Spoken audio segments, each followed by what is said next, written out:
కేసీఆర్ కాస్కో నీ ఆట మొదలైంది, కొన ఊపిరితో ఉన్నావు. ఆయంతో కూడా నీ పీక విసికే బాధ్యత, నీ పార్టీని బొందబెట్టే బాధ్యత మా వాళ్ళందరూ తీసుకున్నారు.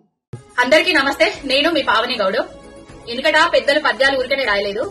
ఎలుగు తోలు తెచ్చి ఏడేళ్లు ఉతికినా నలుపు నలిపే గాని తెలుపు కాదు.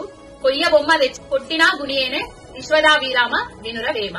ఒక నీతిమంతుడు నోట్లకెళ్లి మంచి మాటలు వింటాం గానీ ఓ దౌర్భాగ్యం నోట్లకెళ్లి ఎప్పుడు విధవ మాటలు, సన్నాసి మాటలు, చవట మాటలు, దుర్మార్గపు మాటలు, రెచ్చగొట్టే మాటలు ఇవే పెట్టుకున్నాడు. ఆ దుర్మార్గుడిని మనం ఇప్పుడు తెచ్చి కనకపు సింహాసనం మీద సునకంను కూర్చుండబెట్టినాం. ఆ సునకము సింహాసనం మీద కూర్చుండబెట్టినా గానీ దాని బుద్ధి మార్చుకోదు, పోయి బుడదలనే బురుతుంది. అవి గట్టున్నది ఆయన కథ. ఏ గుంపు మేస్త్రి ఎవల్ని కొన ఊపిరితోటుంటే పీక విసికి చంపేస్తావా? అయితే తెలంగాణ తెచ్చిన పెద్ద మనిషిని కొన ఊపిరితోటి ఉన్నాడు, పీక విసుకుతావా? తెలంగాణ తెచ్చిన పెద్ద మనిషి పార్టీని 100 మీటర్ల గొయ్యి తీసి పాతి పెడతారా? తెలంగాణ తెచ్చిన పెద్ద మనిషి పార్టీని 35 ముక్కలు, 45 ముక్కలు, 14 ముక్కలు చేస్తారా? ఏం మాట్లాడుతున్నారా దుర్మార్గులారా?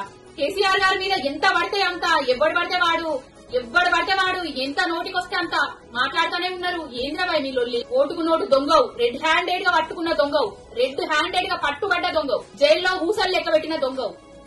దావోస్ కు పోయి అవే ముచ్చట్లు, తెలంగాణకు వచ్చి ఇవే ముచ్చట్లు, ఎక్కడ పోయినా అవే ముచ్చట్లు. కేసీఆర్ గారి పేరు తీయండి, నీకు అసలు జీవితమే నడతలేదు, నీ రాజకీయమే నడతలేదు.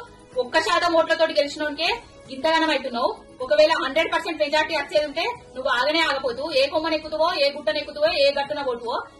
ఈ అహంకారం అనేది తలకెక్కించుకోకు. ఈ విజయాన్ని తలకెక్కించుకొని విర్రవీగకు. ఓ 4-5 ఎమ్మెల్యేలు అటు అనుకో, నీ పోస్ట్ గోవింద అవుతుంది. ఆగు బిడ్డ, నువ్వు ఇచ్చిన హామీలను, నీ గ్యారంటీలు లేని గ్యారంటీలను ముందు నెరవేర్చు. జనాలకు నువ్వు ఇచ్చిన హామీలు ఇచ్చి ముచ్చటబెట్టు.